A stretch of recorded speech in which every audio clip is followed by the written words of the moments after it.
Si Denny Avdija lang pala ang katapat ng Sacramento Kings. Tuluyang naputol ang 4 na game-winning streak ng koponan ni Russell Westbrook kahapon matapos na wala silang magawa sa nagbabalik na si Avdija mula sa injury.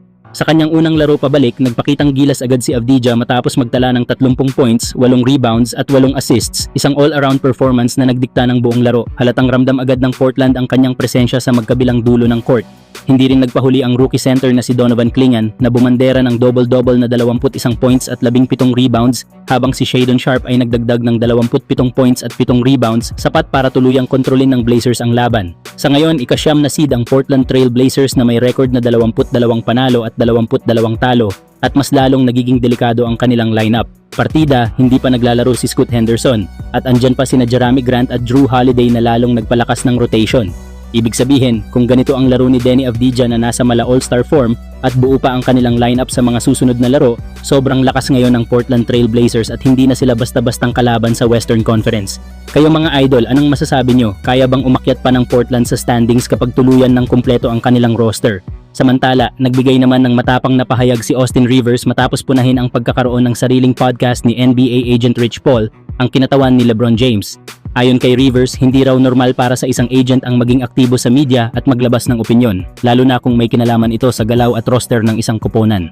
Para sa kanya, ang trabaho ng agent ay manatili sa likod ng eksena at tutok sa pag-aasikaso ng interes ng kanyang mga kliyente, hindi ang makisali sa pampublikong diskusyon. Dagdag pa ni Rivers, kahit sabihing personal lamang ang opinyon ni Rich Paul, hindi maiiwasang maiugnay ito kay LeBron at sa Los Angeles Lakers.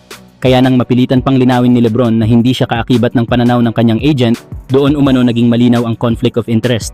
Para kay Rivers, delikado para sa isang agent ang pag-uusap tungkol sa posibleng trades at pangangailangan ng team ng kanyang sariling kliyente. Habang hati naman ang reaksyon ng NBA community sa isyong ito, may mga naniniwalang bahagi na ng modernong panahon ang pagiging bukas sa media, ngunit may ilan ding sang-ayon kay Rivers na dapat manatiling profesional at tahimik ang mga agents. Sa huli, nananatiling tanong kung hanggang saan ang hangganan ng boses ng isang agent sa NBA. Samantala, muling bumabalik sa trade radar si Jakob Poeltl at sa pagkakataong ito mukhang seryoso na. Opisyal nang nakikinig ang Toronto Raptors sa mga trade offer, bagay na nagbubukas ng pinto para sa mga koponang naghahanap ng katatagan sa posisyon ng sentro. Maaring hindi flashy si Poeltl, wala siyang ingranding highlights o pang-viral na galawan, pero matagal nang malinaw kung saan nagmumula ang tunay niyang halaga, sa mga simpleng bagay na mahalaga sa laro. Matitibay na screen, maaasahang depensa sa ilalim ng ring, at mataas na basketball IQ na siguradong nasa tamang pwesto sa bawat possession. Mas lalong naging makabuluhan ang balitang ito matapos iulat ni NBA insider Michael Scotto ng Hoops Hype na sinusukat ng Toronto ang trade market para sa ilang manlalaro, kabilang sina Immanuel Quickley, RJ Barrett at sentrong si Jakob Poeltl ayon sa mga source ng liga. Ibig sabihin, hindi lang ito haka-haka. Aktibong tinitingnan ng Raptors kung ano ang halaga ng kanilang mga pangunahing piyesa sa merkado. Hindi man kahanga-hanga sa papel ang mga numero ni Poeltl, pero ang epekto niya sa loob ng court ay hindi nasusukat ng stats lang. Siya ang tipo ng sentro na nagbibigay ng direksyon sa depensa, kaayusan sa opensa at katahimikan sa loob ng pintura. Para sa mga koponang naghahanap ng istruktura kaysa kaguluhan sa kanilang frontcourt, malinaw ang mensahe. Si Jakob Poeltl ay isang maaasahan at matatag na sagot, tahimik pero epektibo at matagal nang nariyan kahit hindi napapansin ng karamihan. Kayo mga idol, sa ang team nyo siya mas nakikitang babagay?